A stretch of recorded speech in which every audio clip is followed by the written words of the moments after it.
भगवंताने तिला भेट दिली। हे कशामुळे शक्य झालं की भगवंताने तिला भेट दिली?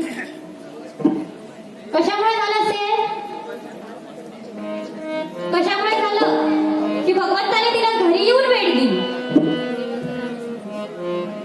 तेव्हाची मी एकच गोष्ट सांगतो। काय सांगितलं मी आतापर्यंत?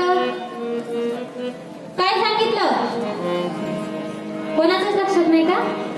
शबरी मगन है राम भजन में, शबरी मगन है राम भजन में, राम बरसे आस मन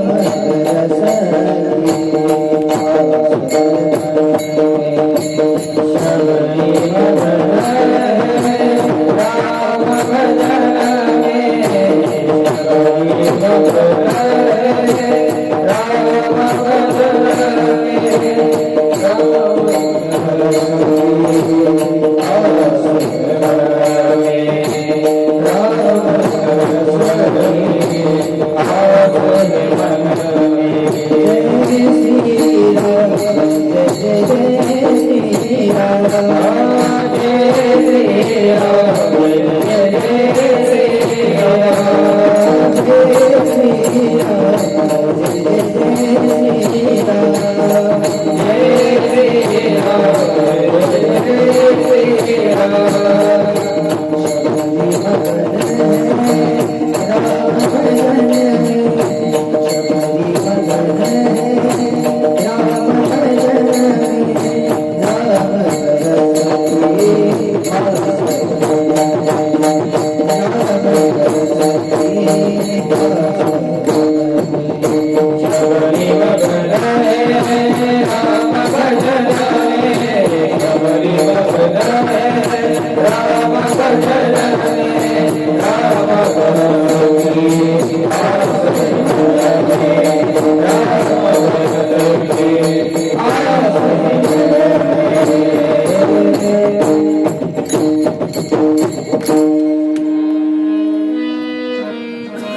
शबरीने सतत नामस्मरण केलं म्हणून तिला भगवंताने भेट दिली। आपण केलं देईल का आपल्याला?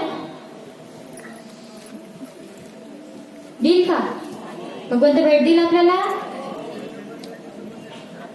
देईल का? आता वरती गेल्यावर कधी देईल? आता देईल वाटतंय, आता देईल बोलून। पण एवढं नक्की आहे की भगवंत कुठल्या नाही कुठल्या रूपात आपल्या घरी येऊन जातो। आता आपल्या गावात एवढे लोक येतात दान मागणारे, बरोबर? दान म्हणून काय मागतात? पैसे सीधा घेतात का काही? नाही। मला सांगा, ते खरंच भगवंताचे भक्त असतील का? विठ्ठला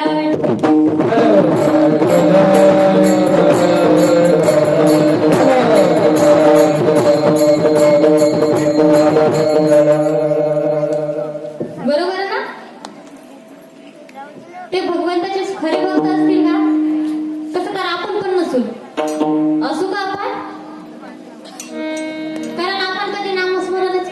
मग आपण त्या भगवंताचे भक्त असू का? हो की नाही? मग आतापासून काय करा? कोणाला वाटते भगवंतानी आपल्याला भेट द्यावी? वाटतं सगळ्यांनाच, पण करतो कोण? त्यासाठी काहीतरी आपल्याला करावं लागेल ना, प्रयत्न करावे लागतील. हो का? त्या भगवंताच्या प्राप्तीसाठी, त्या भगवंताच्या भेटीसाठी काहीतरी प्रयत्न आपल्याला करावे लागतील. बरं, मग ते नाम, भगवंताचं नामस्मरण करण्यासाठी आपल्याला काय करायची गरज आहे का? काय करायची गरज आहे किंवा नाही, ते अभंगाच्या 3ऱ्या चरणात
स्वीकारण्याची काही आवश्यकता सुद्धा नाही, किंवा वनात जाऊन वानप्रस्थ स्वीकारण्याची सुद्धा आवश्यकता नाही. कारण आपण ते घर बसल्या सुद्धा करू शकतो.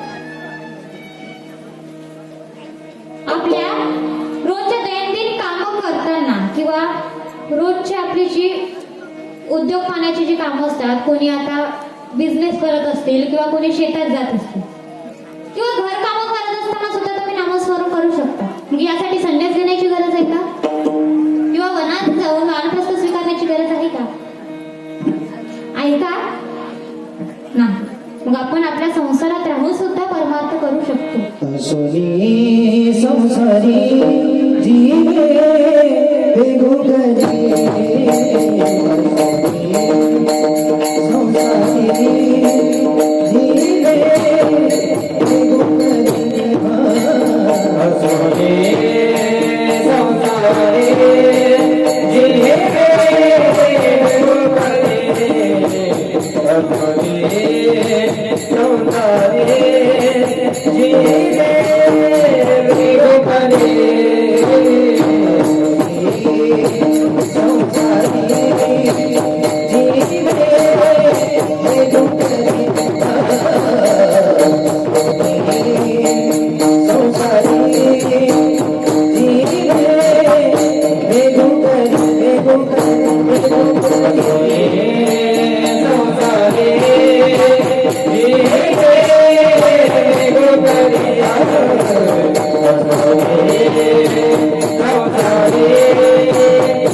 उभारे पाया सदा वेदशास्त्र उभारे पाया सदा पाया सदा पाया सदा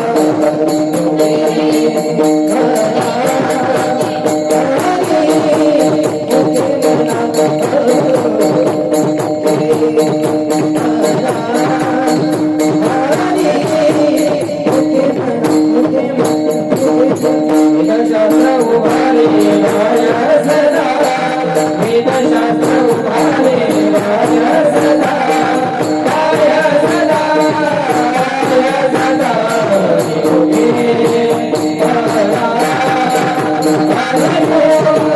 योगे मना योगे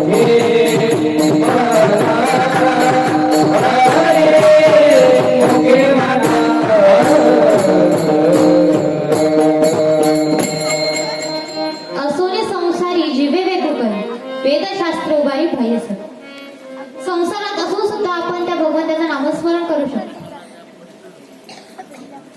आपल्याला त्यासाठी दुसरी कुठली साधना करायची गरज नाही. आता तसं बघितलं तर 3 योग मी तुम्हाला सांगितले. कोणते कोणते सांगितले आहे का लक्षात? आहे का लक्षात? कोणते योग सांगितले? नाही माहिती? कर्मयोग, भक्तियोग आणि ज्ञानयोग हे 3 योग आहेत. आणि पतंजली महामुनीने सुद्धा एक आणखी योग सांगितला. तो कुठला? अष्टांग योग. आता यामध्ये आणखी 4 योग आहेत. ते म्हणजे मंत्रयोग, हठयोग, राजयोग आणि लययोग. हे 4 योग आहे. आणि अष्टांग योगामध्ये 8 अंग. किती आहे? किती आहे? आहे 8? बर, मोजायचे का किती आहेत? तर कोणते कोणते आहेत? यम, नियम, आसन, प्राणायाम, प्रत्याहार, धारणा, ध्यान आणि समाधी असे 8 अंग त्या अष्टांग योगामध्ये. यातला आपण एक तरी करतो का? करतो का? करता का? सांगा ना. नाही करत ना? काहीच नाही करत आपण.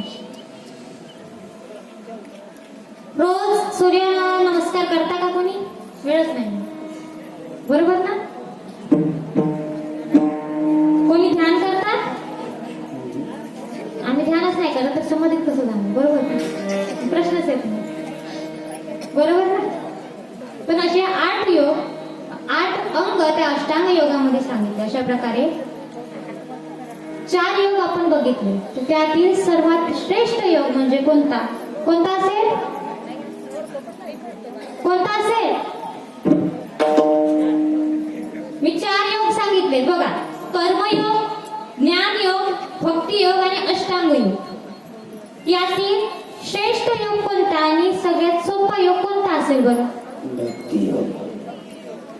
विठ्ठल.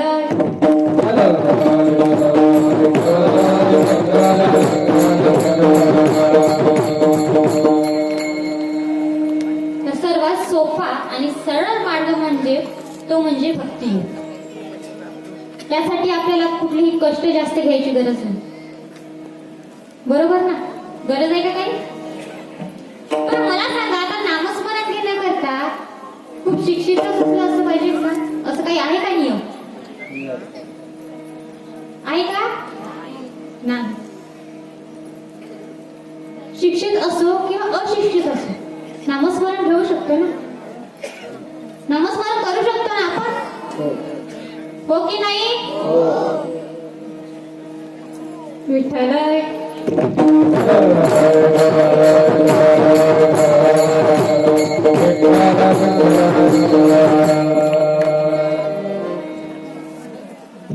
आता यावर एक नाही का दृष्टांत सांगते की भक्ती करण्यासाठी किंवा त्या नामस्मरण करण्यासाठी त्या भगवंताचं चिंतन करण्यासाठी आपल्याला शिक्षितच असलं पाहिजे किंवा खूप ज्ञान असलं पाहिजे नसतं पाहिजे.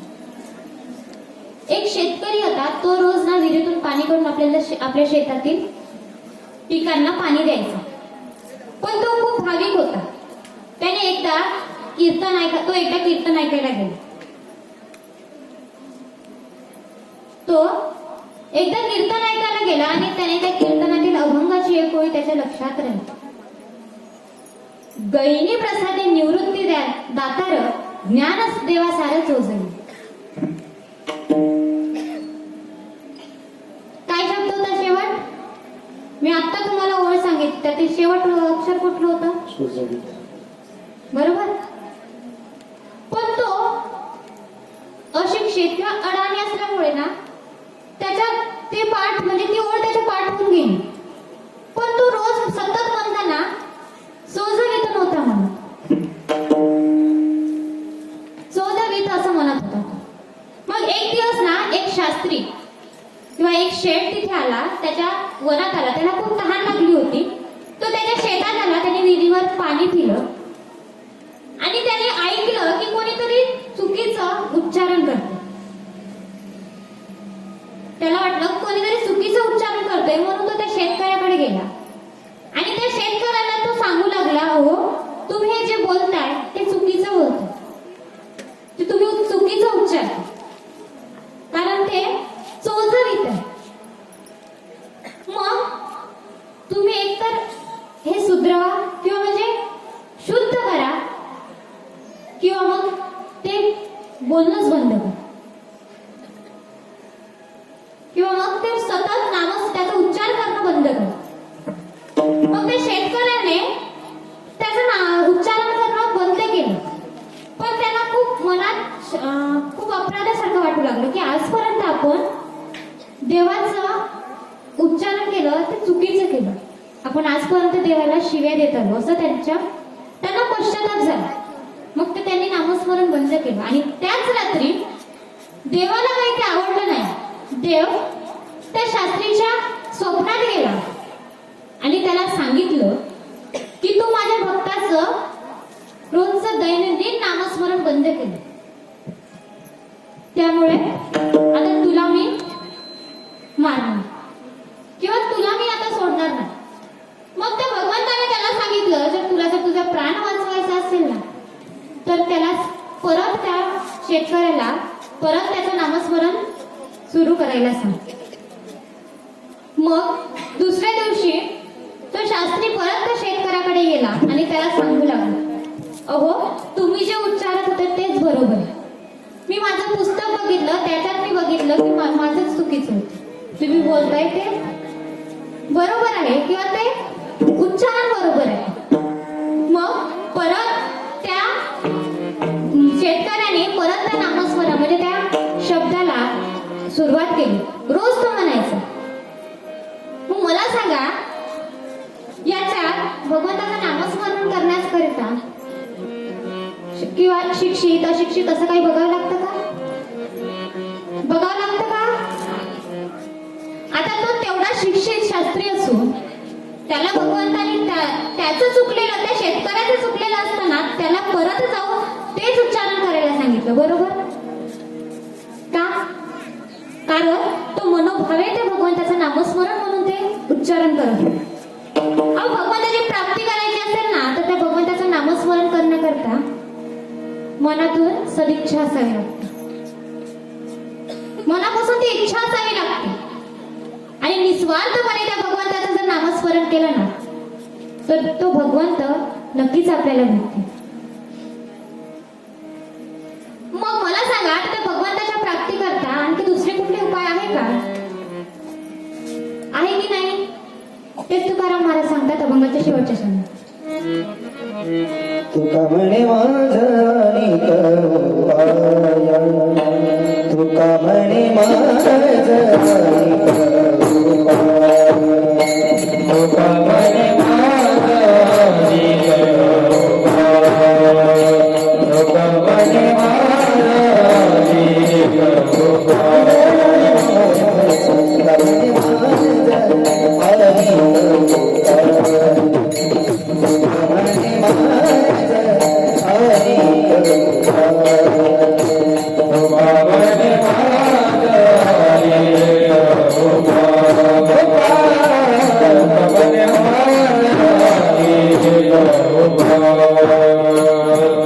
दिसते भाव नावे वीण दिसते भाव नावे वीण कलियुगाबाजी करावी कलियुगाबाजी करावी जय भाव